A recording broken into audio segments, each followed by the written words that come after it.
The intersection of Hollywood's rugged leading men and pop music's reigning queens has always produced magical moments, but few collaborations have endured in the cultural zeitgeist quite like Taylor Swift's 2015 music video for Wildest Dreams. Directed by Joseph Kahn and evoking the golden age of classic cinema with its sweeping African savannas and dramatic romance, the video starred Swift as a luminous 1940s-era actress opposite Scott Eastwood, the chiseled son of Clint Eastwood, in a tale of forbidden love and cinematic heartbreak.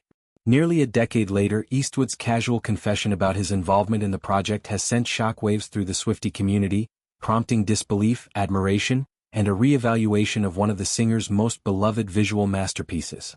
Eastwood, now 39 and riding high on roles in high-octane films like Fury and The Longest Ride, dropped the bombshell during a recent interview where he reflected on his eclectic career choices.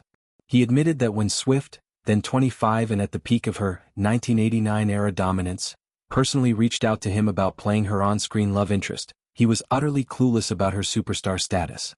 "I didn't know who Taylor Swift was," Eastwood revealed with a chuckle, painting a picture of a pre-streaming world where even chart-topping hits could fly under the radar for busy actors.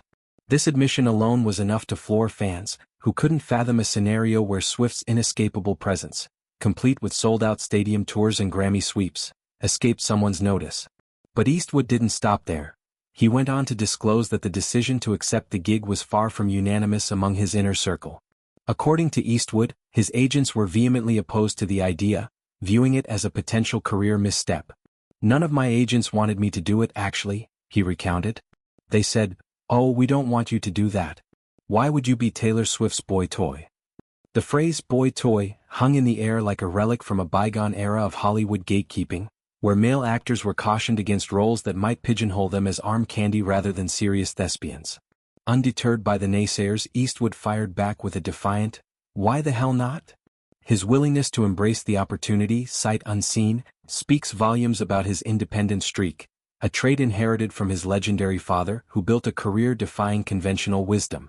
Swifties, the fiercely loyal fanbase that has propelled Swift to billionaire status and cultural iconhood, reacted with a mix of incredulity and glee. Social media platforms lit up with reactions ranging from "Unimaginable, how do you not know Taylor in 2015?" to "His agents were so wrong, that video is iconic." One particularly poignant tweet captured the sentiment. "People telling him not to do it during 1989 era is mad crazy. That song is his most popular acting credit to date. He was so handsome in that video."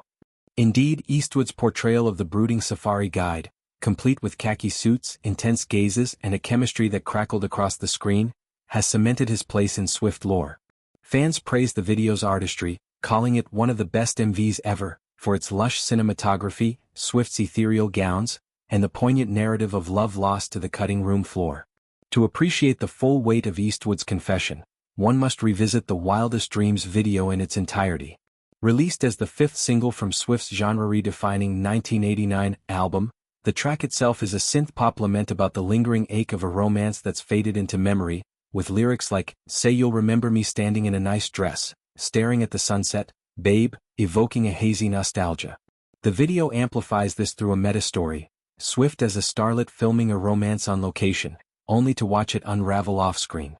Eastwood's character serves as the perfect foil, rugged yet vulnerable, a man whose on-set passion bleeds into real longing. Filmed in Cape Town, South Africa, the production boasted a budget rivaling indie films, with every frame dripping in romanticism, golden hour sunsets, roaring waterfalls, and a climactic airport farewell that tugs at the heartstrings.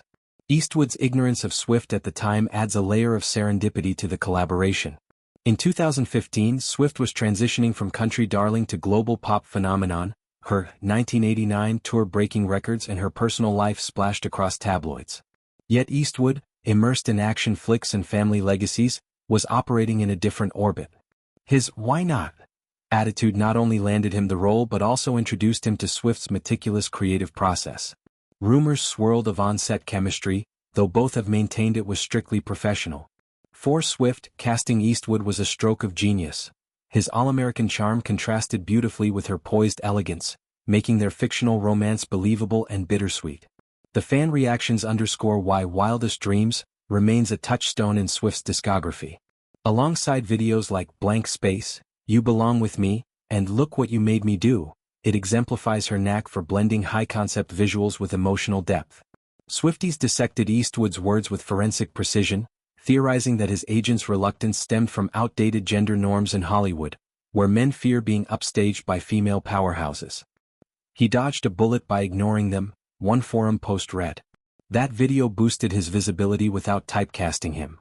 Eastwood himself harbors no regrets, often citing the project as a fun detour that broadened his appeal beyond blockbusters.